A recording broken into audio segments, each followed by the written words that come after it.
Hi, I'm Frieda from Frieda Loves Bread, and welcome to my kitchen. Today I'm really excited to introduce to you Instant Pot's newest product, an air fryer called the Vortex Plus. It does 7 things: it air fries, bakes, roasts, toasts, broil, dehydrate, and rotisserie. When I first got the Instant Pot pressure cooker, I only got it for one thing, and it was to make yogurt. This, I'm getting it for one thing, and that's for the rotisserie. Okay, I've taken this Instant Pot Vortex air fryer out of the box, and this was at the very top. Comes with a manual and some accessories here. It looks like this is a lift to get the rotisserie basket out. And these are the forks that go on the end of the spit for the rotisserie. It's a good idea to take everything out of the box and wash it before you start. Get rid of any kind of the chemical smells. So this is what it looks like right out of the box. And in comparison, this is the air fryer that I've had for about 18 months. And it's a 2.75 quart. This is a 10 quart. The basket of this is fairly small, and that's another reason why I wanted to get this air fryer, because it has a larger capacity. To compare it with the Instant Pot, this is my Ultra. It is a 6 quart, so you can see that this is just slightly larger. You will want to put your air fryer on a flat surface with at least 5 inches of clearance all the way around, especially where the vents are, where the heat comes out, because essentially the air fryer has a fan in it, and the fan needs to exhaust somewhere. This is not very heavy at all. It's probably about 12 pounds, so not heavy at all. There's some tape here on the sides, which I'm going to remove. And open the door. You want to make sure that your door does not go past the countertop here. You want some kind of support. Apparently this is a removable door. What you want to do is play around with it for a little bit and get used to removing it and putting it back on. I'm afraid of breaking it. But it's meant to be removed for easy cleaning. There's some cardboard here that you want to remove, which reveals this stainless steel basket inside.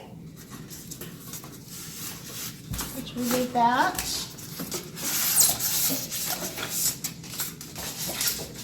And remove any of the plastic that you see in here. Looks like these are the cooking trays. Got 1, 2 cooking trays, and a drip tray. The drip tray always goes in the bottom, and it looks like this is the front. Okay, make sure there's nothing else back there. Again, I highly recommend hand washing these trays and the steel drum just for the unit before you run the initial test. Let's set these aside. Looks like there are some parts in here, some styrofoam. Okay, the rotating basket simply goes together with this little loop here in the groove, and then turn and it won't drop.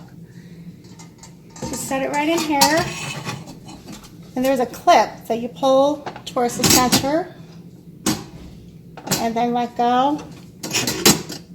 And it's locked on this side, but not on this side. To remove it, you'll want to practice using the lift. So, put that underneath here.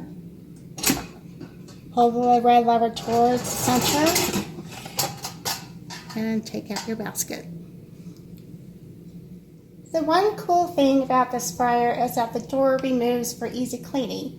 According to the directions, you're supposed to put one hand on top of the fryer and then open the door at a 45-degree angle,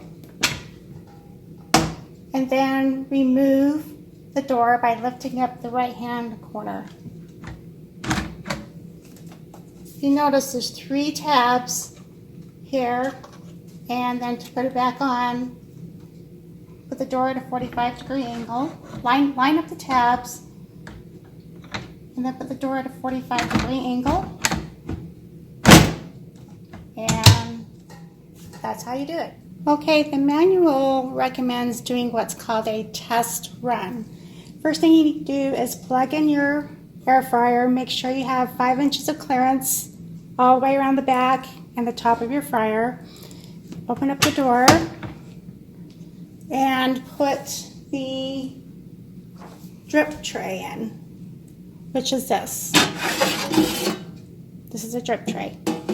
Goes right on the bottom. Close it.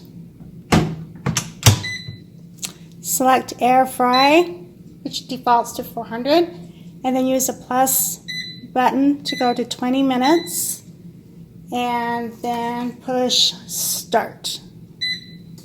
That's it. I'm going to put a thermostat here to see if it changes the temperature here in the kitchen. You can hear the fan going.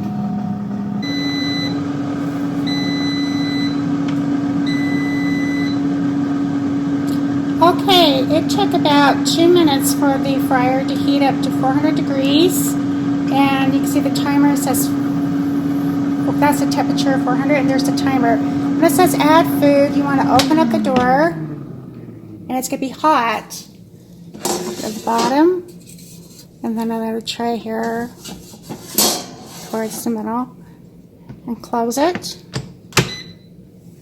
It will resume and start counting down from 20 minutes. Okay. Halfway through, you'll want to open up your fryer. Remember, the door is very, very hot. And pull out your tray and turn your food over. Make sure you use a hot pad. Turn your food over. And close the door. And it'll resume cooking. Okay, the countdown begins. At the last minute, it goes by seconds, and the light comes on.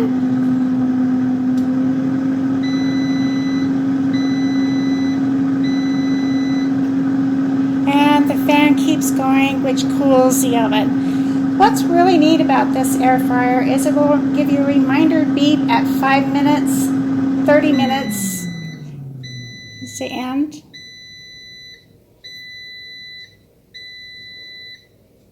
What's really cool about this Instant Pot is it'll give you a reminder at 5 minutes, 30 minutes, and 60 minutes for you to take out your food, because if you leave your food in here, it's going to continue to cook.